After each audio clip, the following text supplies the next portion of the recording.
Champion trophy semifinal ম্যাচে অস্ট্রেলিয়ার বিরুদ্ধে বড় জয়লাভের পর এখন চ্যাম্পিয়ন ট্রফির ফাইনালে নিউজিল্যান্ডের বিরুদ্ধে বড় জয় পেতে ভারতীয় দলের অধিনায়ক রোহিত শর্মা তার প্লেইং ইলেভেনে কিছু পরিবর্তন করতে চায়, যা দেখে ভারতীয় ফ্যানেরা চমকে গিয়েছে। হ্যাঁ, ঠিকই শুনেছ তোমরা, চ্যাম্পিয়ন ট্রফির ফাইনালে নিউজিল্যান্ডের বিরুদ্ধে বড় জয় পাওয়ার জন্য রোহিত শর্মা তার প্লেইং ইলেভেনে দুটি পরিবর্তন করতে পারে। এমন দুজন কোন প্লেয়ারকে নিয়ে আসতে চলেছে, দলে ফিরিয়েছে এখন, যাদের কারণে এখন ভারতীয় দলের প্লেইং ইলেভেন নিউজিল্যান্ডের বিরুদ্ধে ফাইনালে অনেক হয়তো শক্তিশালী হতে পারে। এদের দলে থাকা মানেই নিউজিল্যান্ডের অধিনায়ক মিচেল সান্টানার মধ্যে ভাই ম্যাচ শুরুর আগে কলিজা কেঁপে উঠবে তার।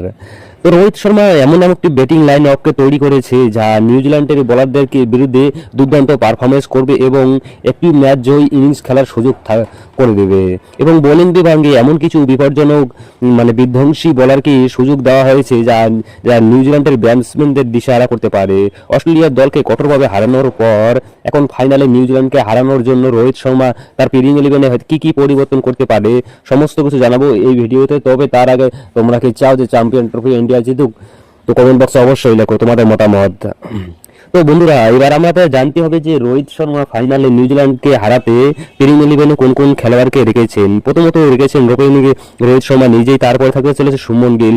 যদিও সুমন গিল শেষ দুটো ম্যাচে সুমন গিলের বল্লা ফলপ ছিল, তবে তো অবশ্যই তিনি থাকবে। 3 নম্বরে থাকতে চলেছেন বিরাট কোহলি, যিনি যে কোনো চাপের মধ্যে, তো বিরাট কোহলি ভাই আরো খতরনাক হয়ে উঠতে পারে বিরাট কোহলি। চতুর্থ স্থানে থাকতে চলেছে আমাদের সিরাজ আইয়ার, তারপর সিরিজ ভারতের হয়ে অন্যতম মিডল অর্ডার বিশ্বাসযোগ্য একজন ব্যাটসম্যান। এর আগের ম্যাচে প্রত্যেকটা ম্যাচে যদি তাকে দেখি তো প্রত্যেকটা ম্যাচে সে পারবে। পঞ্চম স্থানে থাকতে চলেছেন ভাই অক্ষয় প্যাটেল, তিনি কখনো ব্যাটিং তো কখনো বোলিং গুরুত্বপূর্ণ ভূমিকা পালন করে। 6 নম্বর থাকতে চলেছে হার্দিক পান্ডিয়া, যিনি গত ম্যাচে অসাধারণ পারফরমেন্স করেছিলেন, ছক্কা মেরেছেন 3টা। আর অষ্টম স্থানে লোকেশ রাহুল রয়েছে, তো আগের ম্যাচে তিনি ভালো পারফরমেন্স করেছেন, ছক্কা মেরে ম্যাচ জিতিয়েছিলেন।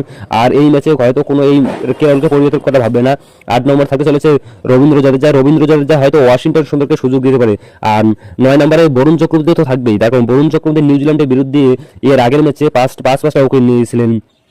10 স্থানে থাকতে চলেছে আমাদের কুলদীপ যাদব, থাকতে চলেছে 11 নম্বর থাকতে চলেছে মোহাম্মদ শামি। তো তোমাদের কি মনে হয় যে প্লেইং ইলেভেনে কিছু পরিবর্তন কোনো দরকার ছিল? যে রবীন্দ্র জাদেজা যে গুঞ্জন আসতেছে রবীন্দ্র জাদেজাকে বাদ দিয়ে ওয়াশিংটন সুন্দরকে নিয়ে আসার কথা। আচ্ছা, তোমাদের কি মনে হয় এই প্লেইং ইলেভেন এটা কি বদলাव করতে পারে রোহিত শর্মা? আমার তো ভাই মনে হয় না, কিন্তু এমন নিউজ আসতেছে।